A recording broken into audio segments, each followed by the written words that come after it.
Hello, in this video we are going to study about two theorems, Fermat's theorem and Euler's theorem. Before we go to those theorems, we have to understand Euler's Totient function. What is this Euler's Totient function? It is denoted by phi of n. It gives the count of number of positive integers less than n which are co-prime to n. Okay, let's see an example with a small number and find it out. Let us take a number 5, right? So number of elements, number of positive integers less than 5. What are those? 1, 2, 3 and 4, which are co-prime, with this 5. So 1 and 5, yes, they are co-prime to each other. When we say two numbers are co-prime, if the greatest common divisor is 1, if GCD between those two numbers is 1, then we say they are co-prime to each other. So Euler's Totient function phi of n gives us a count. Okay, count. What is that count? Numbers less than 5 which are co-prime with 5. So 1 and 5, yes, it is there. 2 and 5, yeah, they are co-prime to each other. 3 and 5, co-prime to each other. 4 and 5, co-prime to each other. So this answer will be 4. It gives us a count. Okay, Euler's Totient function. Let us calculate Euler's Totient function of 9. So less than 9, what are the elements we have? We have 1, 2, 3, 4, 5, 6, 7, 8. Now among these things, which are co-prime with 9? See, 1 is co-prime, 2 is co-prime, 4 is co-prime, 5 is co-prime, 7 is co-prime, right? So, and 8 is also co-prime because there is no common divisor. 3 and 9 we have, 6 and 9 we have. Therefore, the count is 7. No, sorry, it is 6.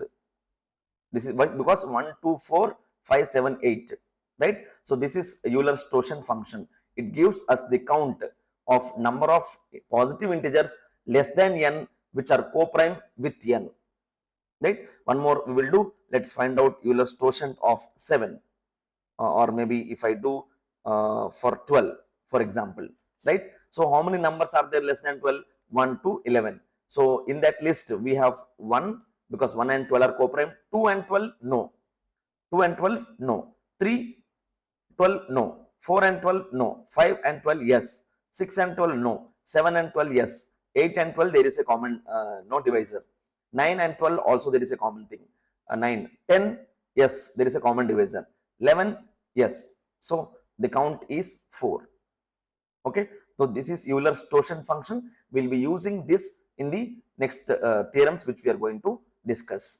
So next one is Euler's theorem. What is this Euler's theorem? What does it states? Right? Let n be a positive integer and a an integer such that n is a positive integer and a is any integer given to us such that the GCD of a and n is 1. Then we say a power this Euler's Totient value is in congruent relation with 1 mod n, right? So how do we verify this? You can verify for some given a equal to 3 and n is equal to 10. Verify whether this Euler's Totient theorem is applicable for these values, right? So you calculate Totient value of 10. So what are the numbers less than 10? We have 1 to 9. Among those which are the co-prime with this 10. So 1 is co-prime, 2 I cannot take, 3 we can take because there is no common divisor for 3 and 10, 4 we cannot take, 5 also we cannot take, 6 also we cannot take, 7, yes, there is no common divisor between 7 and 10, then 8 also we cannot take, 9, yes, there is no common divisor between 10 and 9. So this value is 4. Let's substitute in this equation and see whether Euler's theorem is applicable for this given a and n values. So a value is given as 3. So 3 power Totient of 10 is equal to 1 mod 10. So we already found out that the Totient value of 10 is 4. So 3 power 4 is equal to 1 mod 10. So what is this value? 3 power 4, 81. 81 divided by 10. Are we getting remainder as 1? Yes. So Euler's theorem holds true for these values of a equal to 3 and n equal to 10. So we will be getting questions like this. Given some value of a and n, verify whether Euler's theorem is applicable for that problem or not. Okay. So this is about Euler's theorem, which is again based on Euler's Totient function. Let's see the Fermat's little theorem. We will study This again, it is also based on the Euler's Totient function. Let's see this Fermat's little theorem. It states that if P is a prime number and A is any integer such that the GCD of A and P is 1, then this condition holds true. What is that? A power P minus 1 is equal to 1 mod P. The very important condition here is that P, A is an integer, it should not be divisible by this P. Okay, the GCD of A and P should be 1. That is an important condition here, right? So if P is a prime number and A is an integer, that is not divisible by P, it means GCD of A and P is 1. Then we say that A power P minus 1 holds true. A power P minus 1 equal to 1 mod P holds true. Let's again, here also we can only verify whether a certain number satisfies this Fermat little theorem or not. So given some values, if you take P is equal to 5 and A is equal to 2, let's substitute these two values in this equation. So A value is 2, P value is, see, P is a prime number given to us. Please verify that. Make sure if you want to apply Fermat's little theorem that P should be a prime number. First condition. Second one, A can be any integer, but A should not be divisible by this P. A should not be divisible by this P. Right. So 2 power 5 minus 1 is equal to 1 mod 5. So 2 power 4, that is 16, is equal to 1 mod 5. Is this true? Yes. Why? 5 into 3, 15. If I divide 16 by 5, I get remainder as 1. So Fermat's little theorem holds true for these values. Let's take another value. You should be very careful while answering questions in the exam. P, sometimes it is given like this. Suppose if I give P is equal to 6 and A equal to 2, you cannot apply Fermat's little theorem because P is not a prime number which is given to us, right? Third one, if I give P is equal to 7 and A equal to 3, or maybe let us again, let me take some other small value. Let's take P equal to 3 and A is equal to 2. Yes, they are both are relatively prime to each other. The GCD of 3 and 2 is 1. Let's apply our principle here. That is 2 power 3 minus 1 is equal to 1 mod P, that is 3. So 2 square is again 2 power 2 is equal to 1 mod 3, right? So 4 divided by 3, is it equal to 1? 4 divided by 3, we are getting remainder as 1. So Fermat's little theorem holds true for these values also, right? If we see what is this Fermat's little theorem, if P is any prime number and A is a positive integer not divisible by P, or GCD of A and P is 1, then this condition holds true. A power P minus 1 is equal to 1 mod P, right? So next concept we will be studying about primitive roots. Let's see what are primitive roots. Let's see this primitive roots. What is this primitive roots modulo n, right? Again, this is also based on Euler's Totient function phi of n, right? If you have find out the Euler's Totient value of 7. Let's see this with an example. We know that numbers less than 1 to 6 all are co-prime with this 7.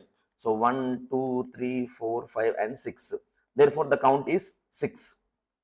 Now, among these values in the Euler's Totient 1, 2, 3, 4, 5, 6, some of them can be primitive roots. How? When can we consider them as primitive roots? Let us verify one by one, right? Primitive roots condition I will talk. Let's understand this process first.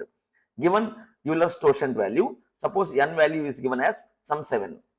Okay, n value is given as 7. You find out the Euler's Totient value. It is 6. And what are the elements which are forming this 6? 1 to 6. Why?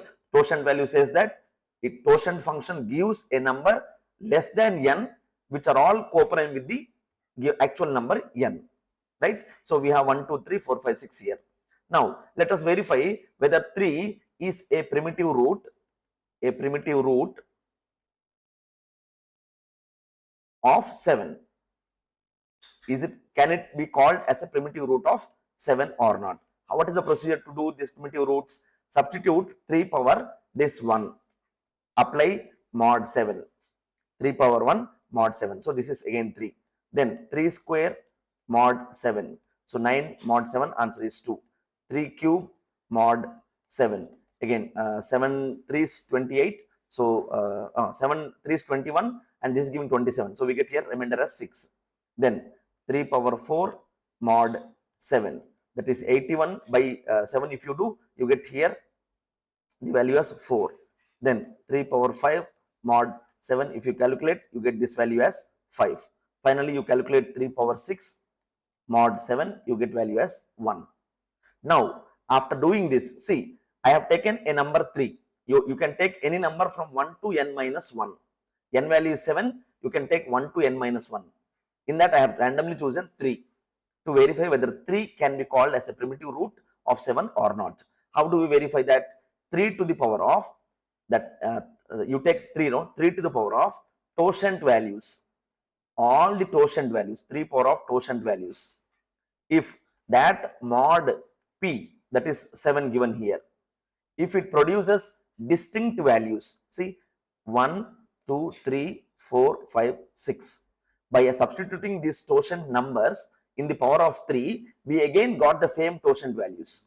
Then we conclude saying that 3 is a primitive root of 7. Let's take another example. Same, given n is equal to 7. So what are the primitive roots here for what are the Euler's totient values for 7? 1, 2, 3, 4, 5 and 6.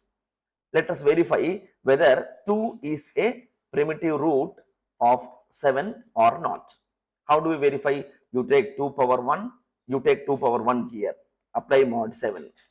Again 2 power 2 mod 7, 2 cube mod 7. Same way 2 power 4 mod 7, 2 power 5 and 2 power 6 mod 7. Let's calculate these values. See, 2 power 1 2, 2 mod 7 2, 2 square 4, 4 mod 7 4, 2 cube 8, 8 mod 7 1, 2 power 4 16, 16 mod 7, again 7 2 is 14, remainder is 2. Right, 2 power 5 mod 7, again this is 32 mod 7, so it gives you 4. 2 power 6, 64 mod 7. But here we can conclude, right? So what we are getting here, see, values are repeated.